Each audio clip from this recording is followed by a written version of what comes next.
हमारा general computer का set number 4 और आप देख रहे हैं एमपीपीईबी के प्रीवियस ईयर क्वेश्चन आंसर्स। तो स्टार्ट करते हैं क्वेश्चन नंबर 1 के साथ में। क्वेश्चन नंबर 1 में पूछा जा रहा है in MS Word 2010 shortcut key to undo performance. So we all know undo करने के लिए हम क्या यूज़ करते हैं, हम यूज़ करते हैं कंट्रोल+Z। तो ये आपको याद में रखना है, ध्यान में रखना है आप उसको। ठीक है, नेक्स्ट क्वेश्चन नंबर 2 पर आते हैं। बताइए रोम स्टैंड फॉर।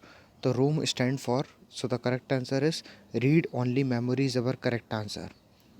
तो उसको भी आप ध्यान में रखिएगा, वैसे सिंपल क्वेश्चन था। नेक्स्ट क्वेश्चन नंबर 3 पर आते हैं। ये है अपने ऑप्शंस। बताइए what does the formula bar present in M S Word 2010। तो फार्मूला बार क्या प्रेजेंट करता है, मतलब कहाँ पर प्रेजेंट होता है एम एस वर्ड 2010 में। So the correct answer is there is no formula bar in M S Word 2010। हमको पता होना चाहिए कि कोई फार्मूला बार नहीं होता है एम एस वर्ड में। ठीक है, तो आप इसको ध्यान में रखिए। नेक्स्ट आते हैं क्वेश्चन नंबर 4 पर। ये रहे आपके ऑप्शन। बताइए पूछा जा रहा है what does the file name appear on the M S Word window. तो एम एस वर्ड विंडो पर फाइल नेम कहाँ पर अपीयर होता है। तो करेक्ट आंसर क्या होगा, टाइटल बार में हमको फाइल का नेम देखने को मिलता है। नेक्स्ट क्वेश्चन पर आते हैं, क्वेश्चन नंबर 5। बताइए पूछा जा रहा है आपसे from the given chemical formula H2O what does two appear in M S Word 2007। So ये जो H2A लिखा है इसमें टू किस तरीके से अपीयर हो रहा है। तो आप ध्यान में रखिए, जो नीचे की साइड ऐसे लिखा रहता है उसको हम बोलते हैं सबस्क्रिप्ट। ठीक है, so the correct answer is subscript. ठीक है, चलिए मैं एक चीज़ और बता देता हूँ। जैसे आप ऐसे देखिए कि 2 की पावर 2 है, तो ये क्या हो जाएगा, ये सुपर स्क्रिप्ट हो जाएगा कंप्यूटर लैंग्वेज में। ठीक है, तो उसका भी आप ध्यान में रखिए। नेक्स्ट आते हैं क्वेश्चन नंबर 6 पर। ये बताइए, इसके 4 ऑप्शन दे रखे हैं। Which among the following can store a large amount of data. तो इनमें से कौन सी चीज़ large amount of data store कर सकती है। So the correct answer is, बताइए 4 ऑप्शन है। हार्ड डिस्क जो होती है वो आपका large amount of data store कर सकती है। नेक्स्ट क्वेश्चन पर आते हैं, क्वेश्चन नंबर 7 है which among the following is not a page border setting in M S Word 2010। तो इनमें से कोई एक ऐसी है जो पेज बॉर्डर सेटिंग नहीं है एम एस वर्ड की।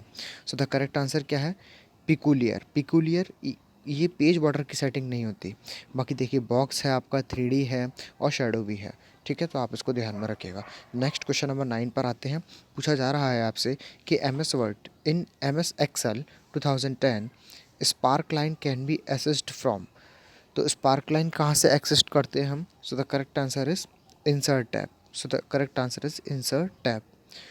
नेक्स्ट क्वेश्चन पर आते हैं, क्वेश्चन नंबर 9 है। ये रहे आपके 4 ऑप्शन। बताइए in M S Excel 2007 where can you find the charts group. तो आप चार्ट ग्रुप कहाँ से फाइंड करते हैं। So the correct answer is, बताइए इंसर्ट टैब से हम चार्ट ग्रुप फाइंड करते हैं। किस में, ध्यान में रखिएगा, एम एस एक्सेल में। ठीक है, नेक्स्ट आते हैं क्वेश्चन नंबर 10 पर। आपसे पूछा जा रहा है in M S Excel 2010 the shortcut key to apply और remove bold formatting is. So the correct answer is, आपको बोल्ड फॉर्मेटिंग को अप्लाई करना है या रिमूव करना है किस में, एम एस एक्सेल में, ध्यान में रखिएगा।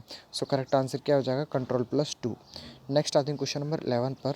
बताइए पूछा जा रहा है आपसे एम एस एक्सेल। अगेन देखिए एम एस एक्सेल और वर्ड से काफ़ी क्वेश्चन पूछे जाते हैं। MS Excel 2007 to remove the outline from your worksheet choose the blank option from the submenu under the ungroup button. So under the ungroup button. तो बताइए 4 option दे रखे हैं, करेक्ट आंसर क्या रहेगा, under the clear outlet. Okay, so पूछा आपसे जा रहा था एम एस एक्सेल 2007 में हमें रिमूव करना है outlining from your worksheet choose the blank देकर पूछा गया था। क्या चूज़ करना पड़ेगा हमको, क्लियर आउटलेट हमको चूज़ करना पड़ेगा। Option from the submenu under the ungroup button. Next question number 12 पर आते हैं। ये रहा आपका क्वेश्चन। पहले क्वेश्चन पढ़ते हैं। In M S Excel 2007 to trace error and show the cell that are referenced in a formula we use blank button. हम कौन सा बटन यूज़ करते हैं, बताइए। So the correct answer is, बताइए 4 ऑप्शन है। करेक्ट आंसर है formula auditing. ठीक है, तो आप ये आपको याद रखना है। तो आप ध्यान में रखिए एम एस एक्सेल और एम एस वर्ड, आप अपने नोट्स बनाएं तो उसको अलग से लिखते जाइए, एम एस एक्सेल में क्या क्या हो रहा है और एम एस वर्ड में क्या क्या हो रहा है। नेक्स्ट क्वेश्चन नंबर 13 पर आते हैं अपन।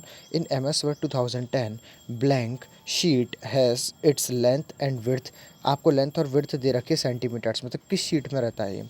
करेक्ट आंसर रहेगा A5 शीट में रहता है। अब आपका होमवर्क है, आपको बाकी की शीट के बारे में पता लगाना है कि A6 का क्या डायमेंशन रहता है। ठीक है, यहाँ देखिए ये क्लियर आपको विजिबल हो रहा है या नहीं कि 5.83 मल्टीप्लाई बाय 8.27 सेंटीमीटर, ये किस में रहता है, A5 में रहता है। बाकी आपको पता लगाना है A6 में कितना रहता है, A4 साइज़ के पेपर में कितना साइज़ रहता है, और आपका जो शीट रहती है, और A3 का क्या रहता है। ठीक है, इतना आपको पता लगाना है। नेक्स्ट आते हैं अपन क्वेश्चन नंबर 14 पर। Question number 14 and I think ये लास्ट क्वेश्चन होगा इस सेट का। पूछा जा रहा है आपसे in MS Excel, again MS Excel से क्वेश्चन आया 2007 में। You can design a worksheet in such a way that the data is formatted, data is formatted differently based on the value of the data assumed at any given time. This is called as blank. तो हम उसको क्या बोलते हैं? So the correct answer is, चार option दे रखे हैं, बताइए। करेक्ट आंसर रहेगा आपका कंडीशनल फॉर्मेटिंग, हम इसको बोलते हैं। तो बस यहाँ पर अपने कंप्लीट होते हैं सेट जनरल कंप्यूटर के। ये प्रीवियस ईयर क्वेश्चन ही है जो कि व्यापम के आने वाले एग्ज़ाम में काफ़ी इंपॉर्टेंट साबित होंगे। तो आप इन क्वेश्चन का रिवीजन करते रहिए और चैनल के साथ बने रहिए और सब्सक्राइब कर लीजिए और नोटिफिकेशन बेल आइकन को ज़रूर दबा दीजिए, जिससे आने वाली नई वीडियो का आपको जल्द से जल्द पता लग पाए। Thank you and have a wonderful day.